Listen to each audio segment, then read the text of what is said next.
अदा पण बहन अजुआन बियूहन वडे नाज़मा पो वन्यू मान बियूहन उन्हीअ भेण खां पुछ तकिया भाव परणी थी कासम जी शादी रही करबला में उन्हीअ भेण खां पुछो तकिया भाव परणी थी कासम जी शादी रही करबला में शहादत शादी कठे थियूं न काथे मगर मुस्तफ़ा जे बचन वट बुधियूं से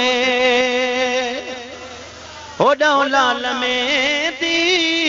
हेॾां लाश घर में थी कासम जी शादी रही करबला में।